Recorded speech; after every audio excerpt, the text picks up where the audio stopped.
কথায় আছে, ইচ্ছে থাকলে উপায় হয়। আর এই প্রবাদ বাক্যটিকে বাস্তবে রূপ দিয়েছেন আসানসোলের জনপ্রিয় ভাস্কর সুশান্ত রায়।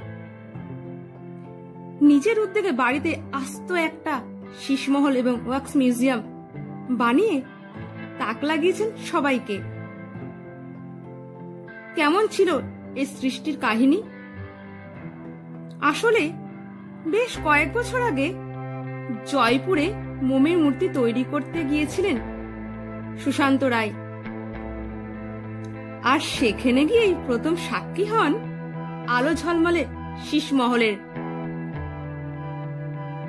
বাড়িতে ফিরেও শীষমহলের সেই চমক চোখ থেকে যেন সরছিল না।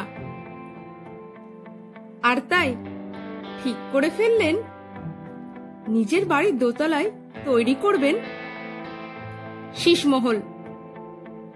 কিন্তু শীষমহল বানানো তো মুখের কথা নয়, টাকার জোর তো থাকতেই হবে। তো সেই মতো সুশান্ত রায় টাকা সঞ্চয় করতে থাকলেন। 2008 থেকে শুরু হলো শীষমহল বানানোর প্রস্তুতি। প্রায় বহু বছর অক্লান্ত পরিশ্রমের পর জন্ম নিল শীষমহল।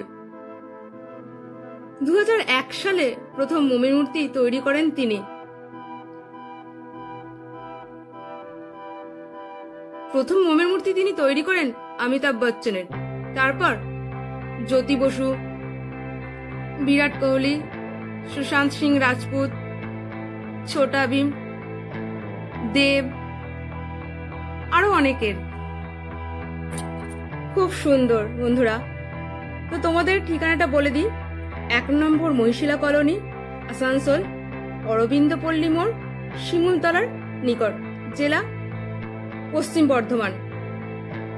আর সময়টা তোমাদের জানিয়ে দিই, সকাল 11:30 থেকে রাত্রি 8:30 পর্যন্ত। আর এখানে প্রবেশ মূল্য স্টুডেন্টদের জন্য 50 টাকা আর বড়দের জন্য 100 টাকা। তো বন্ধুরা, ভিডিওটা কেমন লাগলো অবশ্যই আমাকে জানাবে। আর ভালো লাগলে একটা লাইক আর কমেন্ট করে দেবে। তো দেখা হচ্ছে তোমাদের সাথে নতুন কোনো ভিডিও নিয়ে। তো ততক্ষণে তোমরা সুস্থ থাকো, ভালো থাকো। আর হ্যাঁ, অবশ্যই ঘুরে যেও কিন্তু শীষমহল ওয়াক্স মিউজিয়ামে।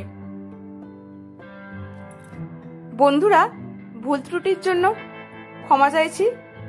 ওয়াক্স মিউজিয়াম শীষমহলের টাইমিং হচ্ছে সকাল 11টা থেকে রাত্রি 8:30 পর্যন্ত।